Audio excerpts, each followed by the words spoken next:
So from the age of about 14 until I was 18, I desperately wanted to have fame and fortune. And like everybody else, I guess that's what I chased. That was the most important thing. The strange thing is, though, everyone chases that, but no one seems to learn that neither fame nor fortune necessarily equals success. Success, as I look back on it now, is really belongs to the man or woman who is happy where he or she is. Up to the age of 11, I was quite bright. You know, in my school, I was the #1 boy in the school. But we used to have an examination called the 11 Plus, and at 11 years old, every child in Britain used to take this special examination, and then you went either to a big school or a little school. And I failed and went to this little school, and it upset my educational process and the psychology of it. Well, I was damaged, I think, in some way. So from then onwards, it was always a struggle to learn, and especially after I had the ambition to be a rock and roll singer, because then I couldn't see the value of learning French, for instance. If I wanted to be a rock and roll singer, why would I need French? Of course, now I wish I'd learned French, because it wouldn't have changed my ambitions, and it wouldn't have stopped me being a rock and roll singer, and it would have given me a chance to sing and communicate with one of the largest audiences in the world. Right. Would you call it out to me very slowly? Tu as vu? Tu as vu. After I'd been successful as a rock and roll singer for about 2 years, you know, like every thinking person, you start to think, well, you know, what is this? I mean, is rock and roll the answer to life? And the more I thought of it, the more I thought, no, it's not the answer to life. And then I thought, well, what is? There must be something in life that's more important than rock and roll.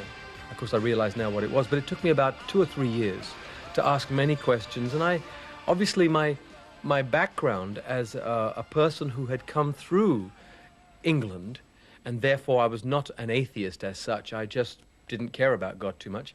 I then looked back into the things I'd been taught as a child, and I remember reading about the Jewish people, and so I went to Jewish people and spoke with them. But for me, as much as I found a lot to admire, I didn't find any complete answers.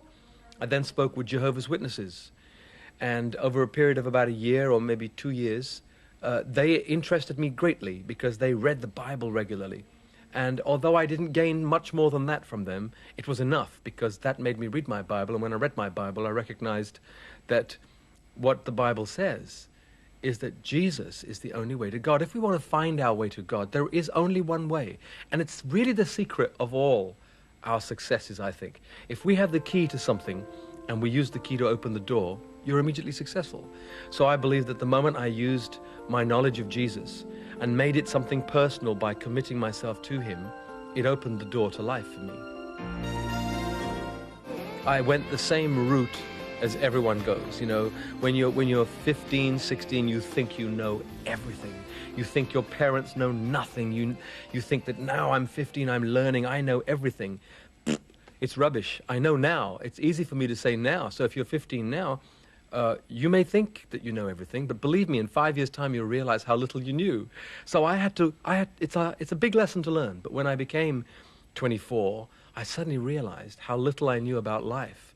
And the one thing that's for certain is that my confidence grew as I became a Christian. My attitude changed as I became a Christian, because suddenly it was not important to be right all the time. You know, me, Cliff, I'm the winner, I'm the #1, you know. That became less important. Yes, it's important that my job, that what I do in life is the best that I can do. I put all I have into my career, and I do the best. Sometimes I'm successful and sometimes I'm not, but I try my best. But Jesus changes your attitude to yourself, and more importantly, it changes your attitude to other people. So I found slowly I was becoming more involved in organizations like Tear Fund, which works in third world countries. And so major changes, I think. You can't become a Christian and have nothing change. It must change. Jesus is love, says the Bible. He loves us.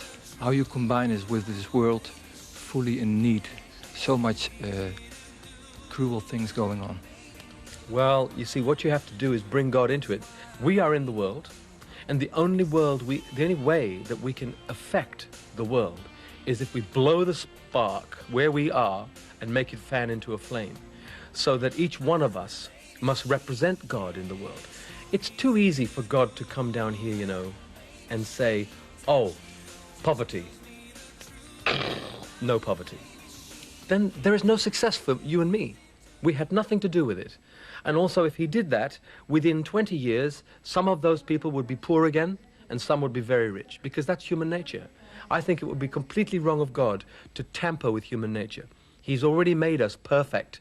Perfect because we have a choice. And if we choose to burn 20,000 tons of corn, then we have chosen to do something bad, because we could give it to starving people. But we choose to do the bad many, many times. So all we have to do as Christians is to say, there is good in the world, let's make that good happen in our lives, and therefore start to affect other people's lives, and then people will see the effect of God working through us to change the world. But the world is a very angry place, and it's a very stupid place, because we don't recognize the power that God has given every single one of us, the power for doing good. If only we'd recognize that power. What would you say to young Christians? I would say what you have to do is be sure that you understand more of God with every day. There's only one way to do that. Well, I suppose there's a couple of ways, really. But basically, if we read God's Word every day, we don't have to read a whole chapter or a whole book every day. We only have to decide, okay, supposing we say, I'm going to read 10 verses every day of the Bible. It's enough, you know.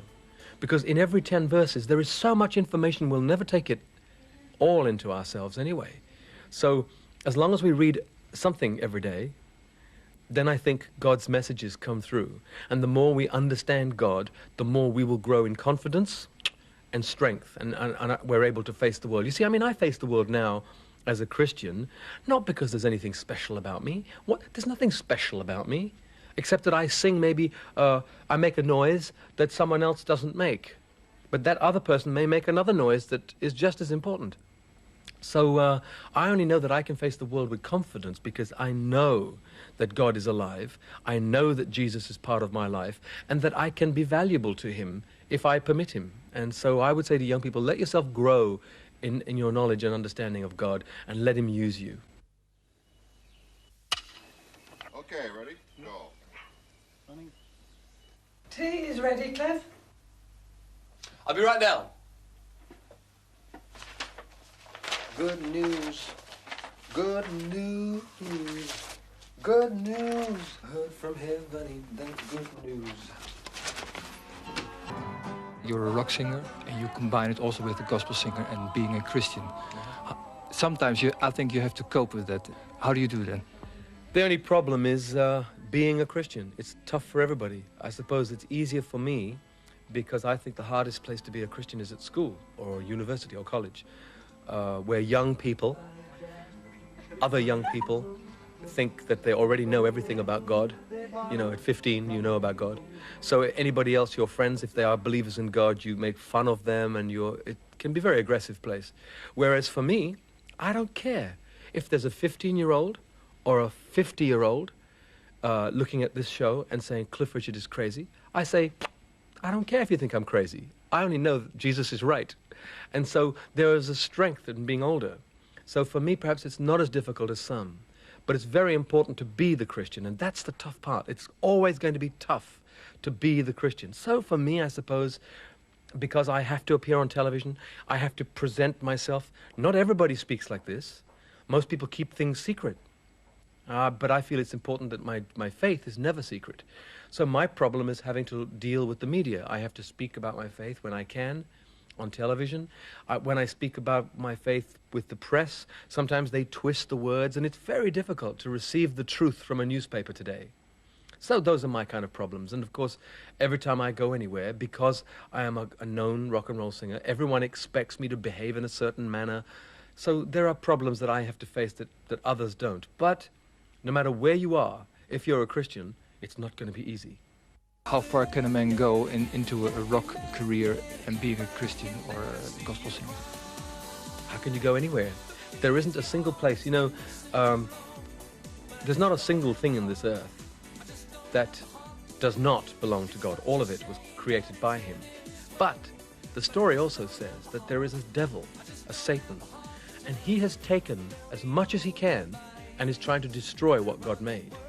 And we can give it to him if we want to. If we want to give rock and roll to the devil, he'll take it. He already took a lot of it. I just try to take some of it back because it doesn't belong to the devil. The devil didn't create anything except chaos. And so therefore there is nothing in this world that is really bad, but it can become bad if we allow Satan to use rock and roll or to use the media, to use films, to use television, to use newspapers. And so I would say that all of us must be very aware that we, again, coming back to a very early question, we must be God's representation in whatever job we do. And so therefore, if we're going to represent God, then we have to just do the best we can. So I will go as far as I can into rock and roll, carrying my banner of Jesus. And that's all that matters, because when he wants me to stop, he'll take away all the power that I have within rock and roll. And when I feel that power go, then I'll realize that God is saying, no, Cliff, that's enough now. I don't want you to go any further. I have plans for someone else to do it. And as long as I'm prepared to hear his voice, and sometimes it's hard to hear that voice because he doesn't speak with the voice. Not to me, he doesn't.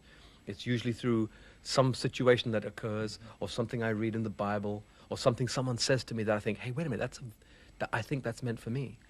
So we just have to be representatives wherever we are.